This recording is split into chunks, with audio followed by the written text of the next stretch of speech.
I wanted to talk about a topic that's a little dear to me, which is how to push the Filipino masses into fintech, right? And we use those words very key because we believe it needs to be a bit of a push, right? And we think that the gap is actually a mind gap that people are doing. So we started to do a little research, and we want to talk first about maybe history of money in the Philippines for some that don't know. Of course, prior to the Spanish coming here, Philippines was a trade barter system, right? Like many colonies that were then colonized. They introduced the first monetary systems. Philippines, of course, has had a few colonial masters, right, which really troubled the whole monetary system. When the Americans came, they changed it again. I don't think anybody here is old enough to remember what was known as Mickey Mouse money during the Japanese time here when they controlled the Philippines. They also introduced their own money, right, which really devalued money to the average Filipino because the money kept changing. It really started to be worth nothing, became something that you needed to see to believe, right? So this is where we believe, we did some research, that it was really around World War II time that really changed the concept of money for Filipinos and became something that if I don't see it physically, I don't believe it's there, right? And this is what we're all trying to change, is this perception. Some people don't know this, that smart money was actually the first mobile money in the world. So smart money predates every other mobile wallet. It was founded in 2000, December 2000, I think, and that predates M-Pesa in Africa and many other countries, right? So we say, first, it's incredible that Philippines was a leading pioneer for this technology.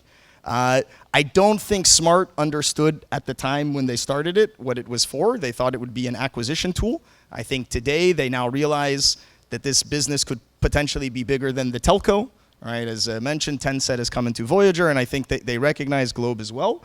But if this has been around for nearly 20 years, why are people not using it, right? It's been around certainly a long time. And so we started to look at how do Filipinos in general look at wealth and money and how they would manage it, right? And so between these two, we have intuitive versus analytic. Intuitive, exactly. People are not necessarily thinking about their money and how this would play out. Like, very interestingly, where I come from, Israel, and many other European countries, people are very analytical with their money. And that means if you ask me last week how much money I spent, I could within a few minutes do the calculation in my head and come pretty close. They call this mental ledgering. We did this survey to dozens, I think hundreds of Filipinos, just not able to do it, right? Like, or very, very off on the number that it was actually done because we had their financial data, and they were not able to do it. And so we started to see that they're just not analyzing and thinking about money the same way, right? So, of course, people want to be able to hold my money physically, right? People want, again, we talk about this physical connection that started really during World War II and carries on today. I think most people still prefer the cash. They like to see the cash, right? We're all trying to get them into e-commerce.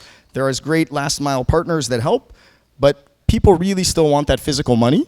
And a very interesting thing that we found is that, especially with the mass, when we're talking about the C, D, and E, wealth is not necessarily seen as a positive, right? As Sam had done, most people have a very simple aspiration for their life.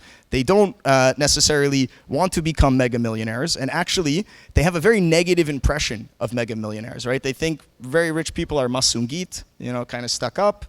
They know that a lot of the very wealthy, original during the colonization time were people that worked with the Spanish, right? So there is a kind of negative connotation to, if you're good with money, that's not necessarily a compliment, right? It's almost a little bit of an insult to the mass. And so this is something that very fundamental needs to be changed. So today as well, it's also still viewed as a communal rather than a personal responsibility, right? So people, OFWs will go, they're bringing their finances back for many members of the family, right? What does this mean for us, right? So what we found is that actually a lack of understanding equals a lack of trust, right? Most people know Philippines is the lowest household savings in Asia, right? Not only in terms of just percentage of bank accounts, but also absolute dollar values, like per person, is the lowest. And what we find is that even the people that have the bank accounts, so we did some surveys of people with bank accounts, they don't actually use them, right? And so this is because they don't necessarily consider the bank to be very safe, right? So we came up with these two concepts, which is saving, putting it in the bank, as opposed to safing, where they think the money is actually safer. And so storing money in a bank versus storing it in a box under my bed. My money is accessible when I need it, even if the bank is closed or the ATM is down, right? That is a true statement. You cannot deny the validity of that. If his money is under his bed, that's true, banks have security guards, vaults, and money, but unfortunately here, still banks have defaulted, banks have lost people's money, right? And so people have told us Filipinos would rather be robbed by somebody at gunpoint for cash than be robbed by an institution that they can't see. This is the kind of core thing that we want to challenge is if you build it, they will come. And there's been a lot of talk, I've attended a lot of talks where people talk about all we need is the regulatory framework, we talked about it here, or the digital bandwidth, and people, the mass will just come online. We don't necessarily think so, right? We think that there's really a fundamental trust issue, a fundamental understanding issue that's lacking. And if you skip over it, everyone is very excited about, Globe announced they have 20 million users. I would be very excited for them to publish what is their active users, or daily active users, or monthly active users, or the amounts of money, which I'm sure is data we will not get, and will be much, much, much, much, much lower than the 20 million. Filipinos are scared of fintech. Right, the mass is scared of fintech, and the reason is that they know an addict when they see one, and they see the addict in the mirror, right? So the mass here, they know that they're very bad with money. They understand I'm not good. I'm very intuitive with my money, right? If you give me all my money, I will spend it, right? If I'm standing in Jollibee and my friends are egging me on, I'm gonna tap a few extra times on my Happy Plus card because of the social pressure, right? Because they will look at me, hey, I just got a raise, or I just got a bonus. Why don't you share that bonus with us, right? So people are very scared, and what's incredible is this idea of financial inclusion, right? We hear it a lot. The mass is a lot smarter than people give them credit for, and they understand that is just a keyword to get them to spend more money, right? So they understand when many companies are talking about financial inclusion, what you're talking about is giving a C, D, or E a debit card or a credit card, getting him onto an e-commerce site, and getting him to buy stuff. So he doesn't really want to be included in that financial journey.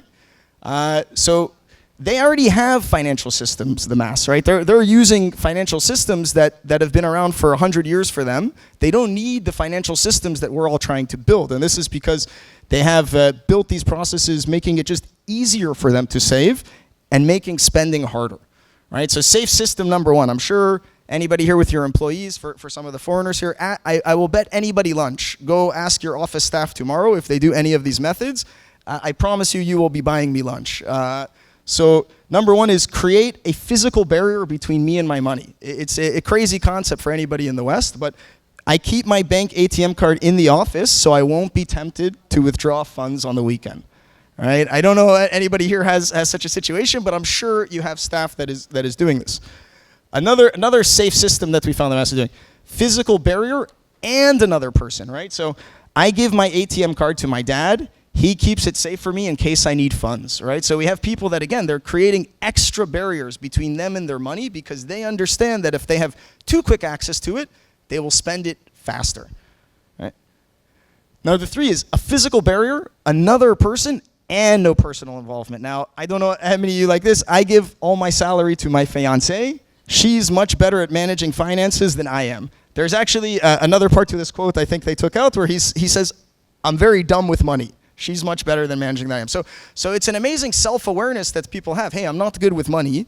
I don't want to be able to spend it, so why are you giving me systems to spend it very quickly, right? So what we think is actually the key is not going to keep leveraging additional regulation or additional technology, but is actually educating people on the very basic financial literacy, right? That some of us have taken for granted. And this is if you want to move up a value chain, you cannot skip over steps willy-nilly, right? So this is how a company goes from making Bic pens to a Mont Blanc, right? They're the same skill, but you've leveled it up a lot. So if we want to get Filipinos into very complex financial transactions, right? Storing money, saving money. There's so many new startups coming out with fintech solutions for investing and all this. You're gonna have to address the underlying issue is how do you save money? What is money? How do you balance it? How do you keep a checkbook? How do you keep a bank account? And so if we skip over the steps, we will never ever get to step 2 and step 3. Yeah. So what we see really to get the average Filipino on is that they must feel comfortable. They must have an actual trust. They must say, I trust this system. I understand it completely. Otherwise, everything that we're doing here to get people on is going to be putting water into a bucket with a hole in it, right? We're all going to be fighting over the same 1 million customers that are educated and know how to deal with their finances, and the other 99% is going to still be outside of the financial system, or they're going to be happy to take whatever subsidies you guys give them to register and enroll to create an account, and then just pull all that money out and again put it in a shoebox under their bed, right? Which is what we certainly don't want them to do.